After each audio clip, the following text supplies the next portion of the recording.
Welcome to Junior Doctor Talk. Today I'm here with Lauren Murdoch and we are going to talk about graduating from university and starting your first role as an intern and what you're going to do with all of the newfound money that you have. So Lauren, I believe you've got some questions for me. Yeah, so I'm about to earn my first real money. Yes. Should I be paying down my HECS first? That's a great question. So HECS generally only increases with CPI each year, so you would have accumulated quite the HECS debt during your university degree. But each year at the beginning of June, your HECS debt only increases by CPI. So at the moment, being COVID, that's quite a small number. So there'd certainly be other areas that you'd look to use that money for, whether that's investing, whether that's paying off some debt that you might have accumulated while you're at uni. There's a whole heap of things that you could do before you would look to reduce your HECS debt. Yep. So if I don't pay down my HECS debt, what would you recommend I do with my newfound cash? Yeah, cool. So what we like to do is we like to think about, it's called the William Buck wheel. So it's essentially your life in a little pie chart. So we'll call it the first maybe third of your life has gone already. So between birth and now finishing your degree, that time has passed. For the next, we'll call it the third of the pie chart will be the time that you're going to be working every day. So you go to work to earn the money to one day be able to retire. And we'll say that you're going to retire at 60. So the final third of your pie chart is the time where you're in retirement. So what essentially we want to do in the area of the pie chart, say between 30 and 60, when you're working, we want to place enough money in investments during that time to be able to provide you passive income for when you retire. So there's a whole heap of different things that you could invest in. So you could keep some in cash, you could have some in term deposits, you could invest in property, so that might be your primary place of residence. It could be residential property, investment property. You could invest in the share market. So there are a whole heap of those things in combination. So there's a lot of different types of investments that you could make. So the idea is once you've reached retirement, we have enough money coming from passive investments that you don't have to work past the date you wish to retire.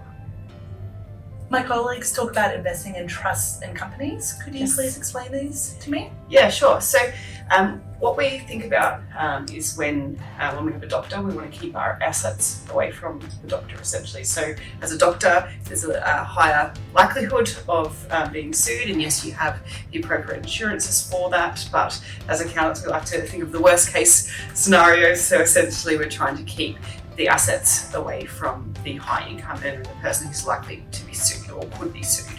So what we would do is consider whether we should put those investments in a spouse's name, or whether we can put them in a family trust, or whether we can put them in a company. So the trust or the company are just different types of vehicles for tax purposes. So for example, if we look at the family trust, what we can do is we invest in the name of the family trust, and any income that comes into there can be distributed out to family members of the trust. So it could be the spouse, it could be children, it could be parents. So there's a whole heap of different beneficiaries of that trust. So essentially what that does is keeps you investing away from the doctor's name. So we've got asset protection and as well as flexibility in being able to distribute to family members who might have a lower tax rate. The other entity that you talked about there is a company. So a company is a little bit different from a trust. Each year the trust has to pay out any of its profits to a beneficiary, and the beneficiary is then taxed. You might wish to think about using a company for a different set of reasons. However, the company would then invest on your behalf. Any income that is made on your investments would be retained in the company and taxed at the company tax rate. In order to get the money out of the company, what we need to do is pay the dividend out. So when it comes to talking about investing, what we do is look at what's your situation and whether we should invest in your name, whether we should invest in a trust, a company, a spouse. There's a whole different range of things we need to think about, but it's always good to have a basic understanding of what different types of vehicles you could invest through, and then we'll make the best decision for you and your family circumstance. So can I set up in private practice in the same entity that I invest in? Good question. So what we would tend to do is keep the private practice separate to the investments. So the investments we have are passive investments that's going to earn us money. The private practice that we have would be an active business, and we want to keep our assets all nice and neat, separated away from each other, so that way any risk that might happen in the private practice is separated away from our passive investments. So again, it just provides an extra layer of asset protection by keeping each of our assets nice and separate from each other. So I wouldn't recommend setting up in private practice in the same entity that you've done your investments through. However, they can be linked in such a manner that one might be able to distribute to the other and that sort of thing. So there are certainly plenty of options to think about. So when you are looking to set up in private practice, and I know having just graduated might be some time down the track, but when you do set up in private practice, it's always a good idea to come and have a chat first, and we'll work out again what entity suits, where you've got your investments or don't have your investments, and work out for your family group what that might look like. Okay, perfect. All right. What if I don't want to work until I'm 60? How do I structure my affairs so I can retire earlier? Yeah, good question.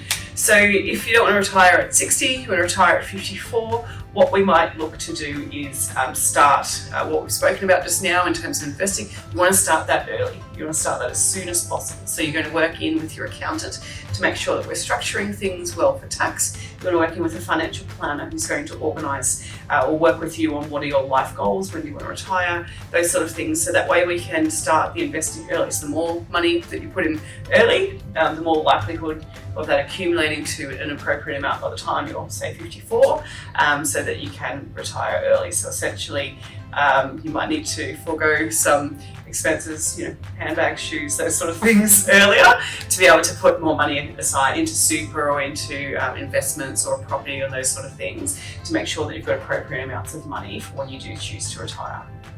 Okay. Thank you so much for answering my questions. I feel like I understand everything a lot better now. Fantastic. Thank you. Sorry. Thank you so much for our listeners out there. We'll have another podcast on Junior Doctor Talk soon.